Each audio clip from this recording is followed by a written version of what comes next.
Proverbs 17:22 says, "A merry heart," some translations say a rejoicing heart, "does good like medicine." It's a text that's, I think, good for us to keep in mind during these times. Another text that spoke to me this week, 1 Thessalonians 5, verse 18, says, "In everything give thanks, for this is the will of God in Christ Jesus concerning you." I've been endeavoring on a project as I hear Ellen White quotes or read them. Anytime Ellen White says the greatest or most important or nothing makes something more, anytime there's a superlative that she writes about, I try to take a note, and I'm building up a little database of quotes like this. But here's a quote that I found this week. She writes, "Nothing tends to promote health of the body and of the soul than does a spirit of gratitude and praise." She says nothing else does a better job of promoting health than does a spirit of gratitude and praise. So this morning, I've got in my hand a doctor's note from heaven for you as you're watching. The prescription is a generous dosage of gratitude given orally before each meal, before bedtime, for you and anyone else that you come in close contact with. I'm going to be sharing my testimony today. And so before I go any further, would you please bow your heads with me as we pray that God will be with me as he speaks through me some of the things that he's done to show love, not just to me, but to all of his children. Let's pray. Oh God in heaven, you've been so good to me. You've been so good to all of us. And it's during times like this where the world seems to be too focused on what sort of pestilences, what sort of plagues are going on. Our minds get wrapped up in the sad things and the troublesome things, and we worry, Lord. But we don't have a need to worry because you've given us examples of how you've led us in the past, and you've given us a rich community of fellow believers who have all experienced small little miracles in their lives.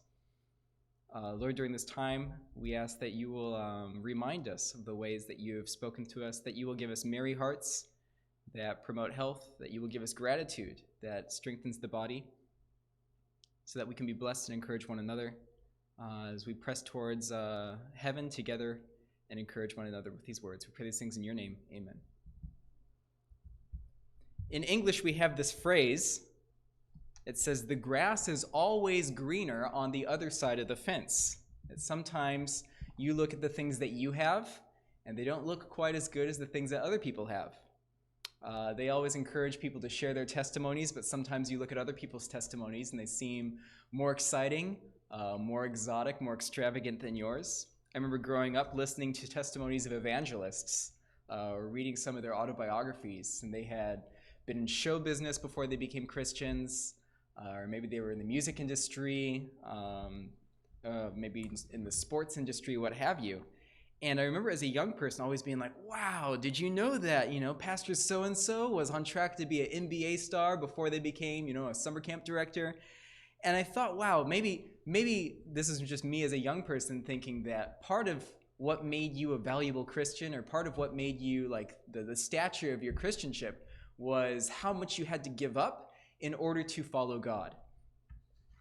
But I noticed that once I went to Andrews University, I had a chance to interact with some of the kids of these evangelists whom I had, read some of their autobiographies or seen them on television.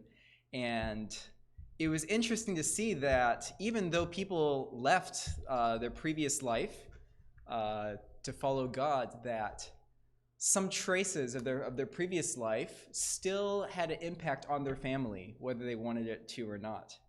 And so perhaps the grass wasn't always greener. Perhaps these people would have been happier had they been born into a Christian household rather than spending the first couple of years of their life trying to find Christ. So as I reflected on that, I realized maybe the grass is pretty green right where I'm at. Maybe I have a lot to be thankful for, which I do. There was a time where I was wondering, wow, would it be better to be out in the world and not know Christ? And then when you came into the church, that you would have a greater appreciation for it. But it makes me think about the commandments. The 10 Commandments are given in Exodus chapter 20. they're a message that was given to God's special people after they had been in slavery for hundreds of years in Egypt, where they didn't get to know and worship Jehovah freely. And so when God brought them through the Red Sea and they were walking through the desert, God had to re-educate them and give them kind of a Yahweh 101 lesson. And so he gives them Exodus chapter 20. And I'm just going to read the beginning of it. I'm going to read it out of the literal translation, and then I'm going to maybe paraphrase it in another way that maybe we could contextualize the idea of testimonies. The literal reading says, I am the Lord thy God, which has brought thee out of the land of Egypt, out of the house of bondage. Thou shalt have no other gods before me. Thou shalt not make unto thee any graven image or any likeness of anything that is in heaven or earth, beneath, or that is in the water under the earth. Thou shalt not bow down thyself to them, nor serve them, for I, the Lord thy God, am a jealous God, visiting the iniquity of the fathers upon the children unto the third and fourth generation of them that hate me, and showing mercy unto thousands of them that love me and keep my commandments. You know, if God wanted us to have a closer relationship with him by rescuing us from sin, you know, we would expect this to read differently. Perhaps it would say, spend the first 20 years of your life going and chasing after things that don't satisfy, and after that, come back to me and I'll show you how much better I am.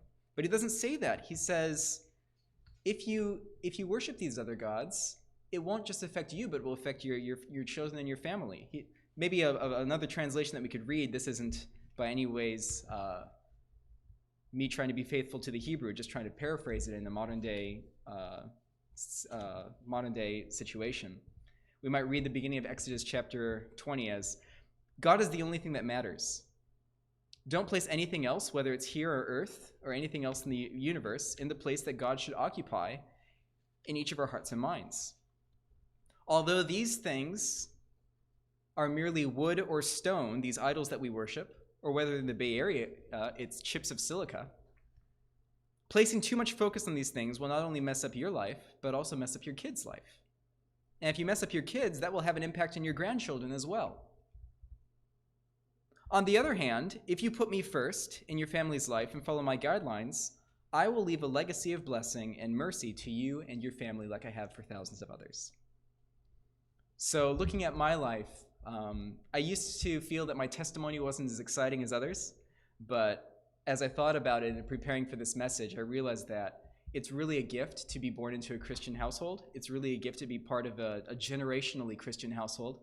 And this is probably the testimony that I think is probably what the world needs the most, because nowadays the world is chasing after idols, and what a great example it is to have people in this world who have been following God for generation after generation after generation, and still are happy without the idols. So I'm going to share a couple facts about me. I was born on the third floor of an Adventist hospital in Orlando, Florida in 1992. I am the oldest of 3 children. I have a younger brother who works in retail in Maine, and I have a younger sister who's now a science teacher at Monterey Bay Academy. Both of my parents are named Carol, and so growing up we had a couple interesting, fun experiences with that.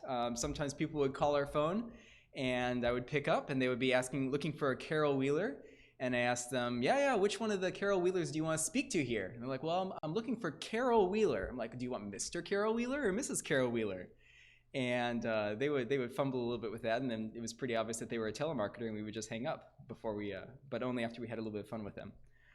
In fact, when I was little, both my mom and my dad were named Carol, and everyone would call them Carol. And so as kids, we just assumed that everybody's parents were named Carol. We didn't know any better. My mom worked as a nurse at the hospital, and my dad at the time was a corporate pilot and had arrangement with his boss that he would never have to fly on the Sabbath. When I was 5, my mom's father, who lived in Wisconsin, had a stroke, and we decided to move up to Sheboygan, Wisconsin in order to spend more time with him in the final last years of his life. During this time of transition, my dad had to change jobs because we were moving and he could no longer work for his old boss.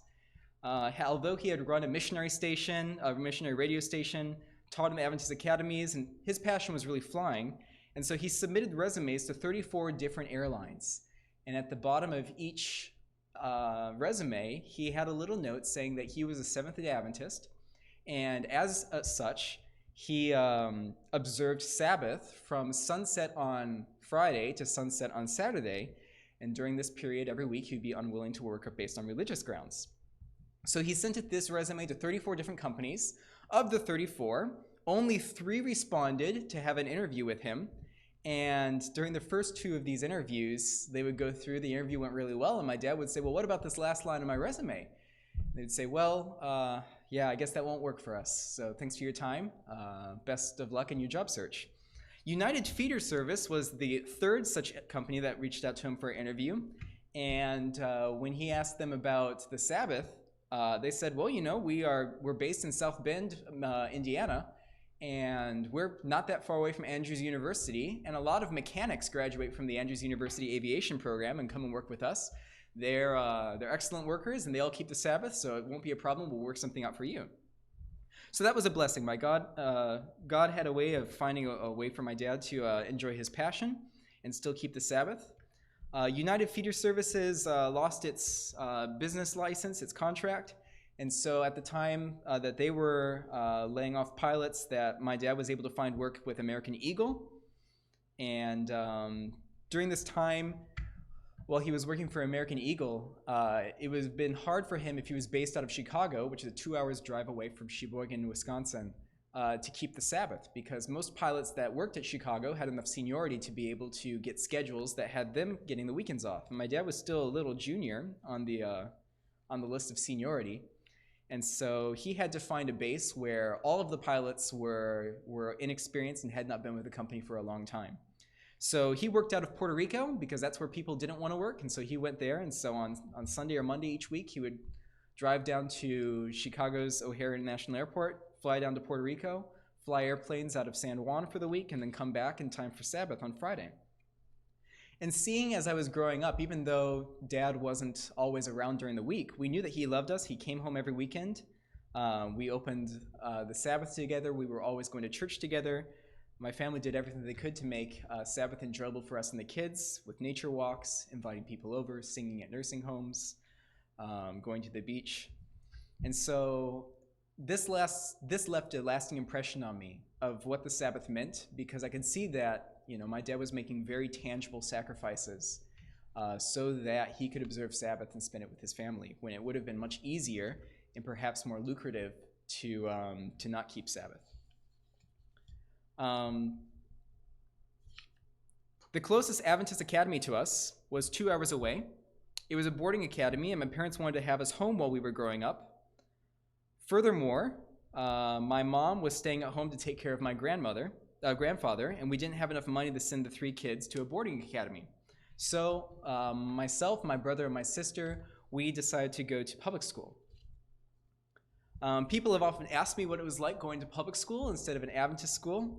Here in the Bay Area, we're blessed to have several Adventist schools. In fact, my wife and sister currently are science teachers at different schools within an hour's drive of here. So yeah, people have asked, what was it like to go to a public school? On the one hand, as an Adventist church, we've been blessed to have some of the best schools in the world. You can read some very compelling arguments in favor of Adventist education that's been in the writings of our pioneers. But also in the recent years, there's been some scientific studies like value genesis and cognitive genesis that statistically show that Adventist education is really the way to go if you want to get your kids schooled right. Students in all grade levels score higher on standardized tests compared to public school students. And students that transfer to Adventist schools see significant improvement in their test scores, which improve every year that they stay in the Adventist school system. So perhaps did I miss out by being in the Adventist school system? Maybe. But on the other hand, wherever you go, you will find opportunities to get what you're looking for.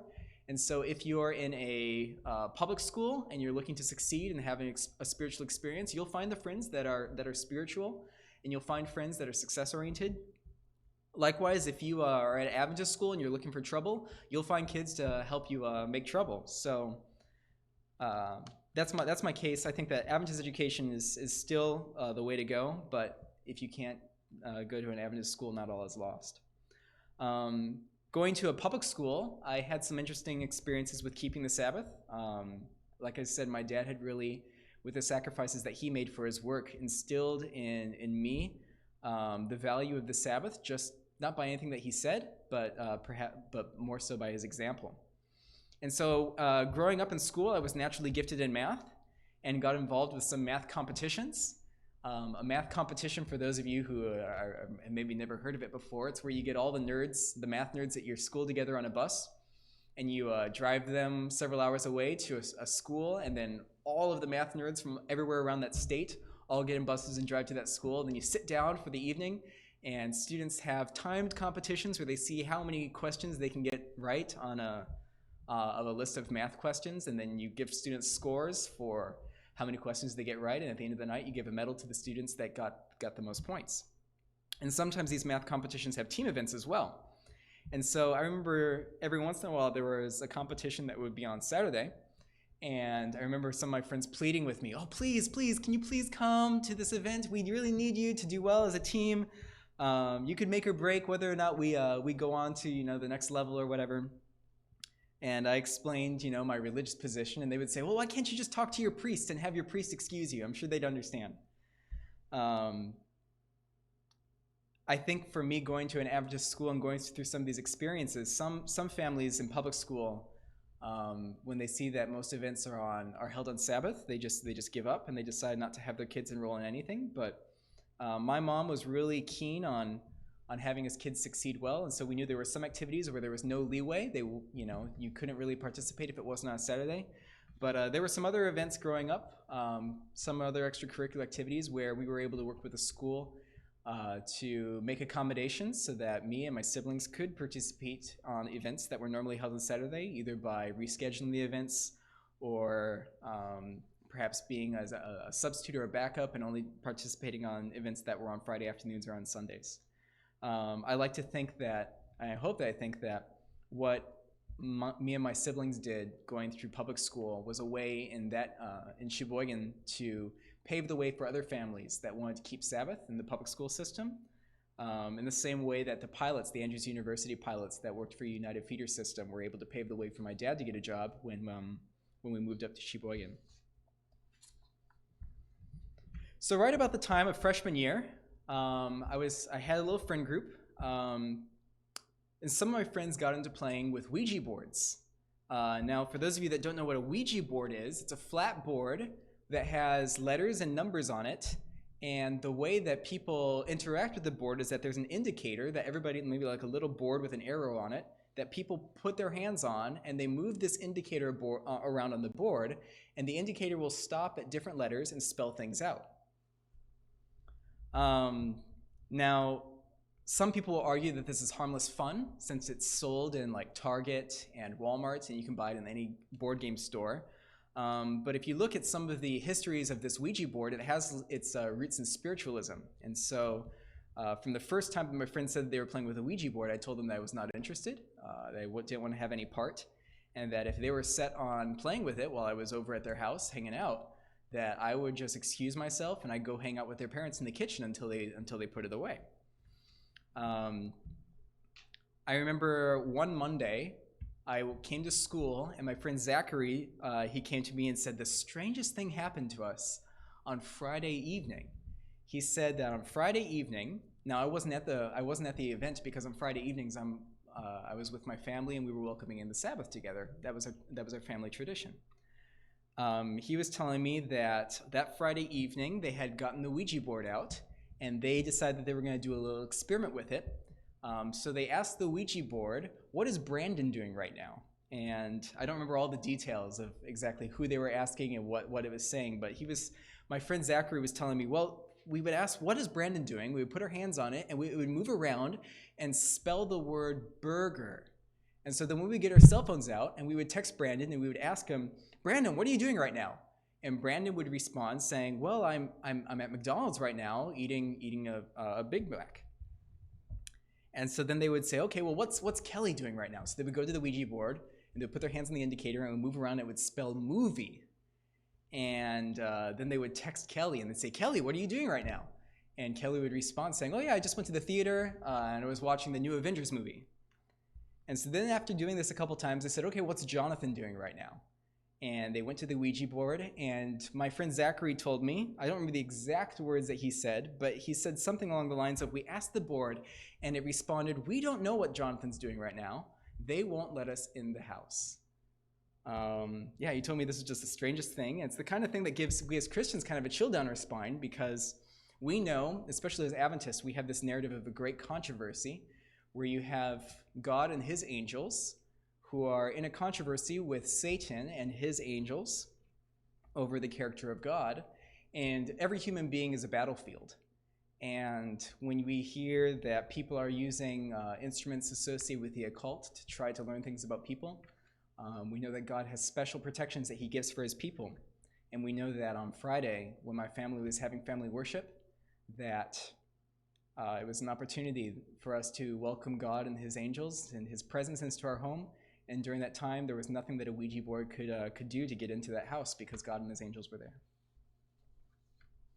Another story of God watching over me came when I started earning quote-unquote real money for the first time. In middle school, I would get money on my birthdays. I would get money for doing chores like I would shovel driveways and mow lawns and make a few bucks here and there. I'd always tithed money, but I'd never made a significant amount of money. So like my tithes would be like $3 or $4 for making 40 bucks mowing lawns. In high school, my violin teacher and I participated in community theater. We were the pit orchestra, just the two of us. We both played many instruments, and so we were, I think between the two of us, we were playing violin, guitar, piano, harmonica, banjo, accordion. And so we were just in there just having a lot of fun, and we got paid 25 bucks a performance, and we did 10 performances total. And so this is kind of the first time that I had a big chunk of cash that I got all at the same time.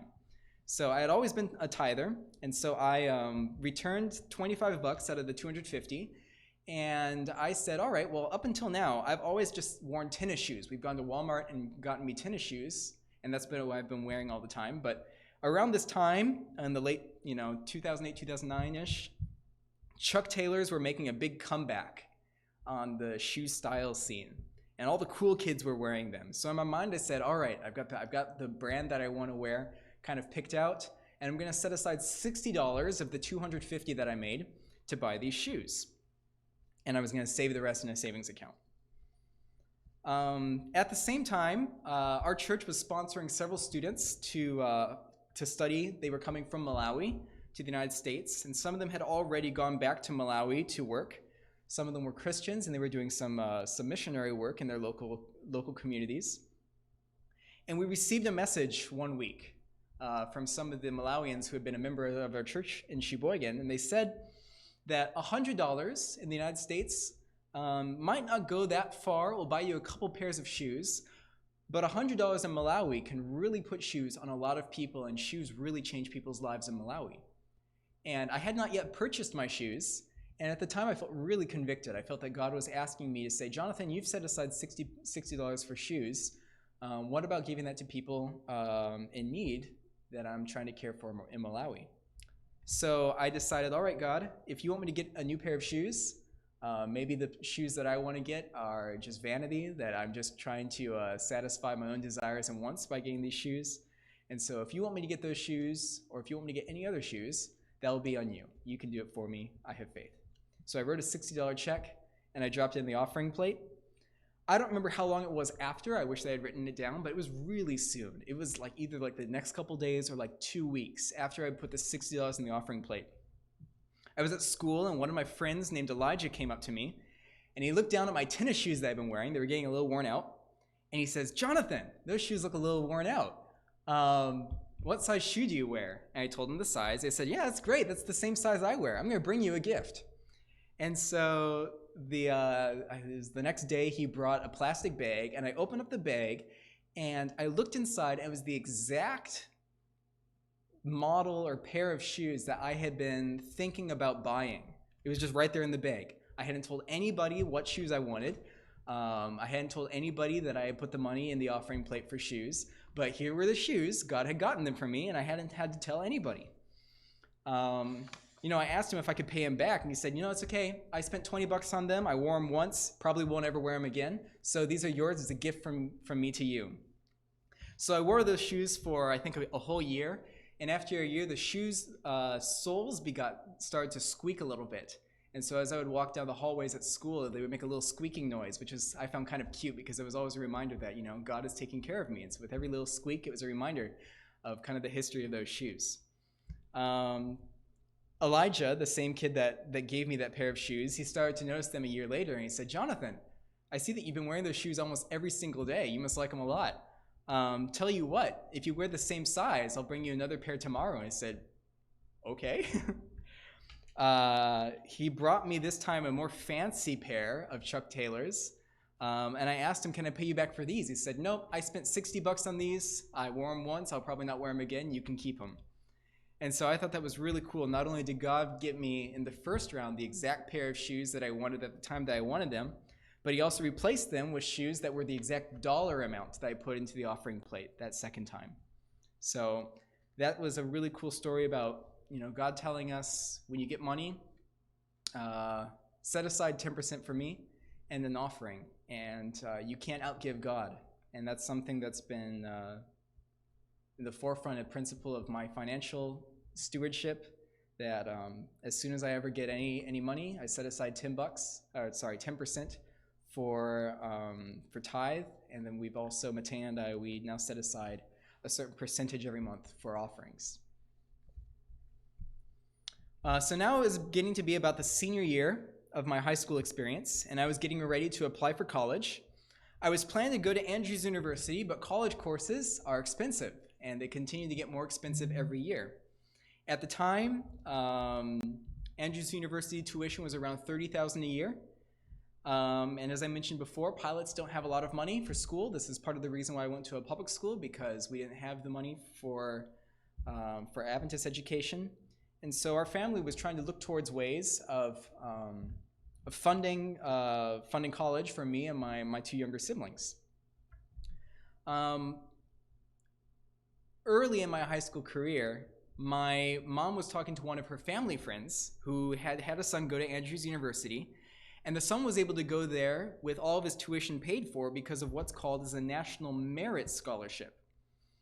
A high school student can become a National Merit finalist if they score well on their PSAT in their junior year. Most parents, most students think that the PSAT is just an opportunity to practice for the SAT, but if you score well on the PSAT, the PSAT actually is a more important thing for your future, because the PSAT is what lands you full ride scholarships, whereas an SAT will usually just give you a partial scholarship.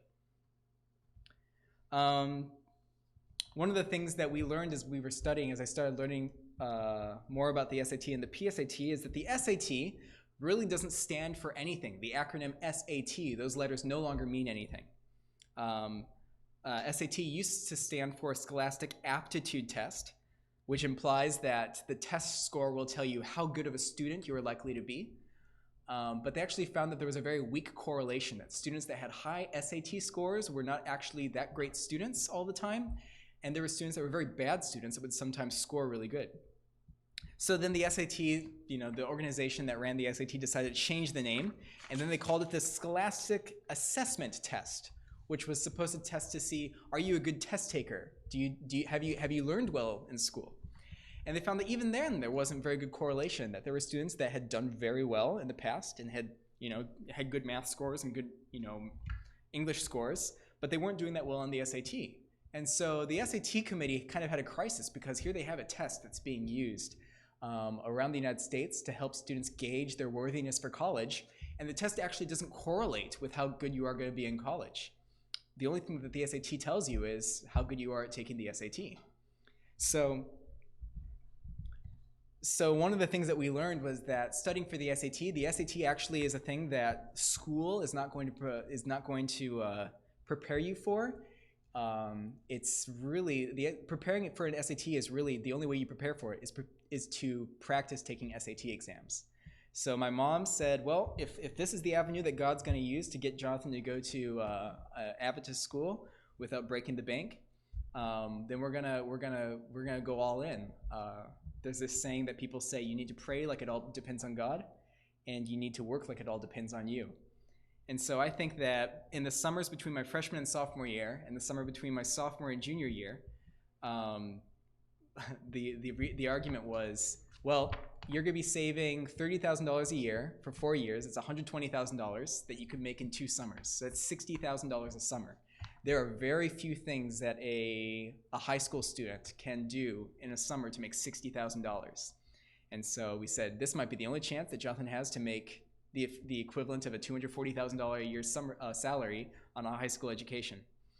So I studied for the PSAT. The long story short was that I passed with flying colors, and the senior year qualified for the National Merit Scholarship. My brother did a similar thing, and this is really an example not of our necessarily like us working really hard for it, even though we did work hard, but I think that this was more so God wanting to honor our family by wanting to send kids to an Adventist education, and he was honoring us trying to figure out what we could do while keeping Sabbath, while my dad was keeping Sabbath as a pilot, not making a lot of money, but still trying to find a way to fund us. Around this time, another friend of mine found another life hack to go to college inexpensively.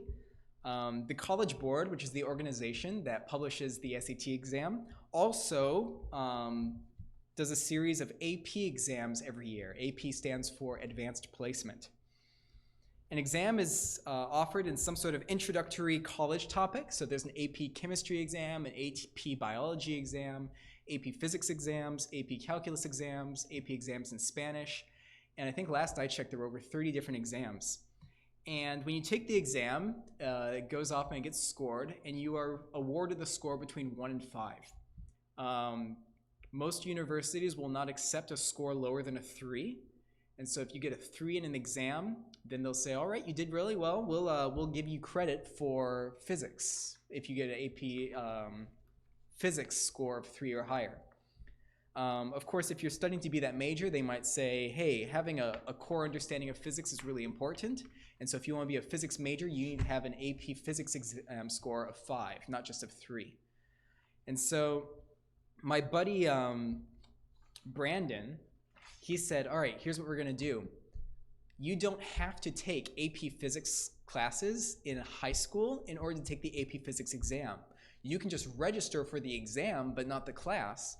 And as long as you study all the material on your own and take the exam, you get a high enough score, you can pass the class in college. So theoretically, if you were really dedicated over a Christmas break or over a summer vacation, or if you spent certain time every Sunday over the period of semester, you could just save all that time and money that you would spend on the AP physics exam in college. And so it was Brandon's mission and my mission, and a couple other students took it upon ourselves to try to save as much money and as much time in college by testing out these exams, which only cost about $100 each. Out of everyone in the group, I decided, well, you know, if I'm gonna try to save money and time in college, let's go full bore on this. And I signed up to take 6 AP exams my high school year of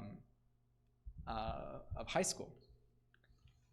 And my guidance counselor thought that was pretty nuts, because up until now, there were students that would take 1, 2, maybe 3 AP exams. I can't remember how many Brandon was taking, but 6 was unheard of. He had never heard of somebody taking 6 exams and doing well. I realized that I was a bit in under my head, because not only was I taking these exams, but I was also taking in several other courses at the same time. And so I had a little chat with God about this. I said something along the lines of, God, I've been thinking about Daniel, who when he was carried off into captivity, he made a covenant with God that he was going to put God first and ask God to take care of his schoolwork. And for Daniel, you came through, and when he was examined, the people of Babylon found him to be 10 times better than any of his peers. So God, up until now, even though I've been baptized and I have, we read through devotionals with my family, we'll have family worship on Fridays, I still up to this point have never really had an authentic, sincere, daily devotional life with you. So all of my friends are going to be studying for these AP exams 24 hours a day, 7 days a week, but I'm going to try to do what Daniel did. I'm going to try to set apart Sabbath. There's no studying on Sabbath. And I'm also going to set apart time in the morning every day where I'm going to prayerfully read through 2 chapters of the Bible, and I'm going to pray. And this is time that I could be spent studying, but I know this is what all of my other friends that aren't trusting in you are going to do. They're going to spend all that time not with you, but studying. and I want to make this covenant with you. So if you want me to pass these exams, I'm going to try to do things the way that I'm going to try to have the relationship that you want us to have. And if you want me to pass these exams, you're going to find a way for me to do it. And if this isn't the way that we're going to fund my college, or if this isn't the way that we're going to, pass out these exams, then so be it. You'll find another way. So for the next couple months, I prayed like everything depended on God and worked like it all depended on me. And in the next few months, God really blessed my calendar and helped me find creative ways to find time to study. So everywhere I went, I carried a stack of practice exam questions. You can go online and you can see over a decade of practice exams of questions that were asked in the past years. And you can study them and you can grade yourself and figure out what score you would get. And so I would keep on practicing an exam over and over and over again until I got the scores that I was content with, and then I would move on and practice for another exam. There were some times where I couldn't practice exam, so I would bring books on that topic. I would go to the library and I would check out a book on AP Computer Science or AP Biology, and I would read through the book. There was a time, at this time I was playing in a youth symphony, and sometimes when you're playing in a symphony, not all the instruments are playing at the same time. There's sometimes where just the brass are playing, but the strings have time off. And so I was playing the upright bass, and I had on one music stand the music that I was supposed to be playing, and I had another music stand that had a book that I was reading through to prepare for this AP exam. So whenever I had more than 15 seconds of rest where I wasn't playing, I would be reading through the book and trying to count in the back of my head when I need to go back. And then I would go back and play and then go back and read the book. So it came time for the exams. I was a little nervous, but I think that all the prayer that had been going into this, I knew that God was going to help me do my best. And even if I didn't do that well, he would still find another way for me to move forward. I took the tests. I was getting really tired sometimes on the tests because I was taking multiple tests in one day, some of the days. But he gave me focus to make it through to the end.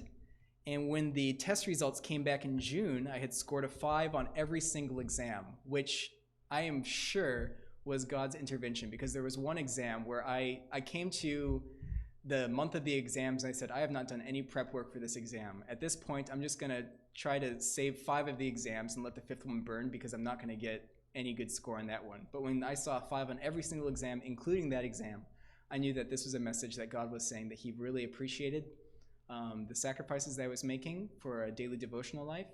And even sometimes when we feel like we're having a daily devotional life and our prayers aren't making it past the ceiling, God still hears, and he still recognizes it, and he still values it. And that's part of what faith has to come to these things, that we have to have faith that it's still meaningful even though we don't feel like it.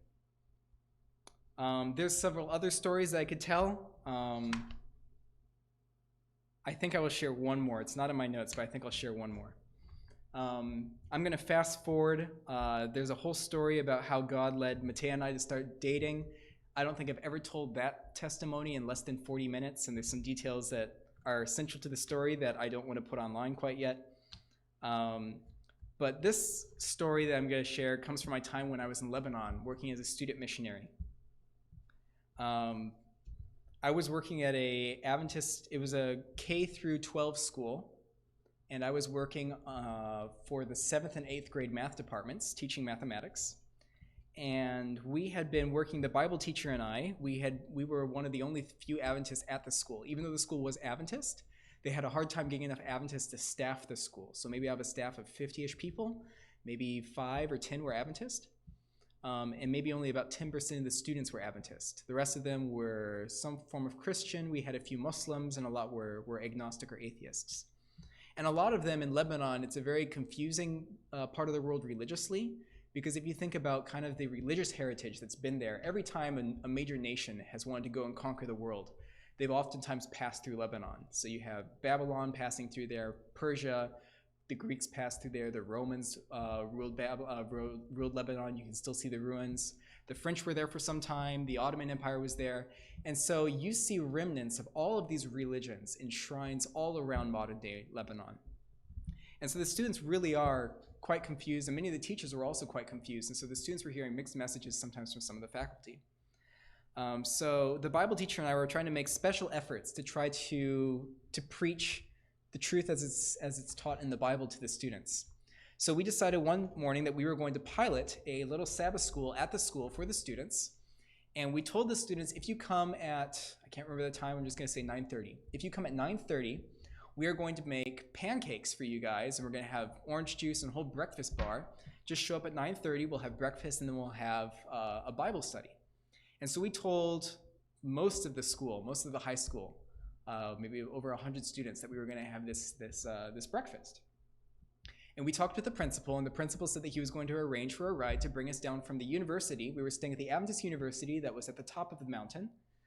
And he was going to arrange for a taxi to bring us down from the top of the mountain to the school, which is about 2 miles away.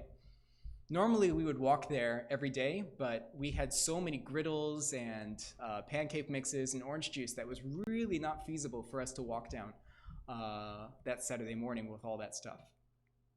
So Saturday morning comes, and my friend, the Bible teacher, his wife, and I, we're standing at the gate of the university waiting to get picked up, and we're looking at our watches.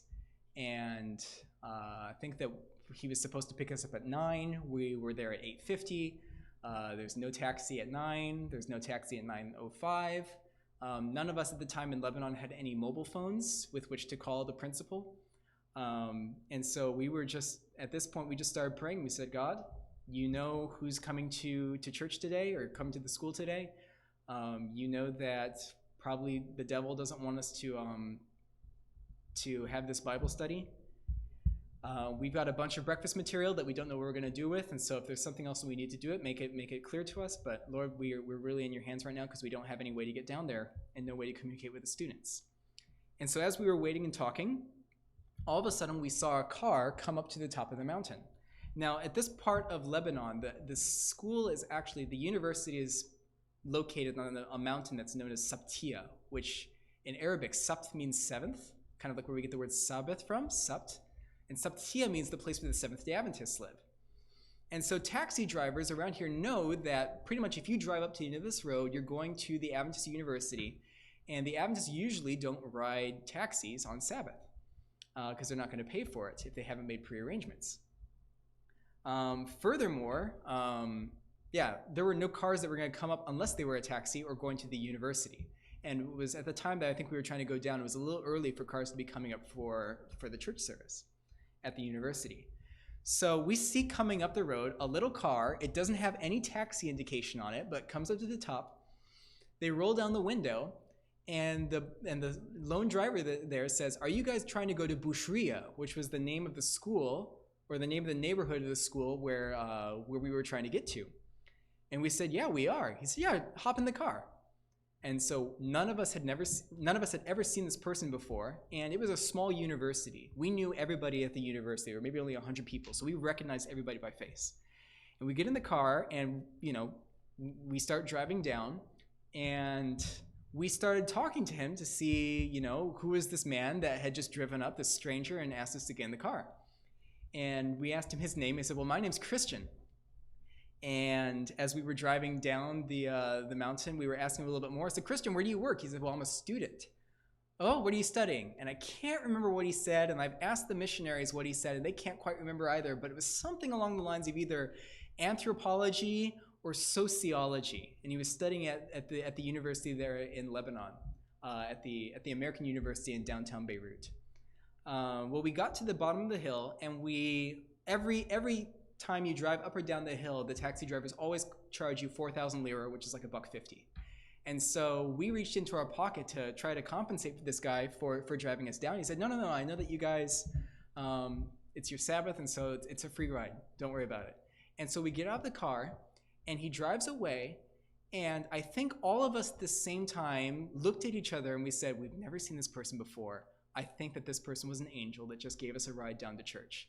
We never saw him before. We never saw him after. Nobody that we knew there had ever met somebody that was like that. And so I think that God had said, all right, here, I've got 2 people here. Their taxi drivers slept in.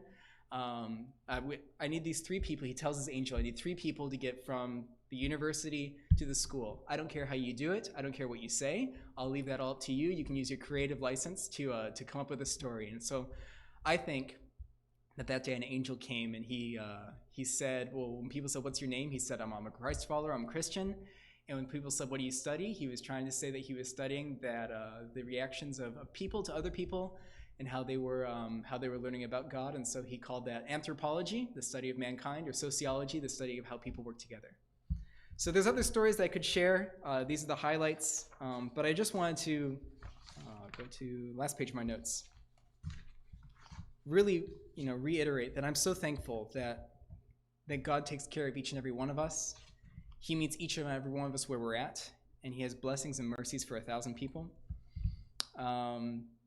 At the same time, Satan also is in this world, and he's trying to do the worst thing for each and every one of us. When we talk about the blessings that we've received, we're praising God and his power, and our mind is elevated heavenwards and exposed to positive healing thoughts.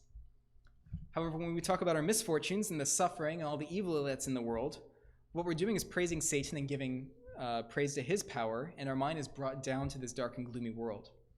Recently, Matea and I have been sheltering in place for the last 3 weeks, like many of you who are watching.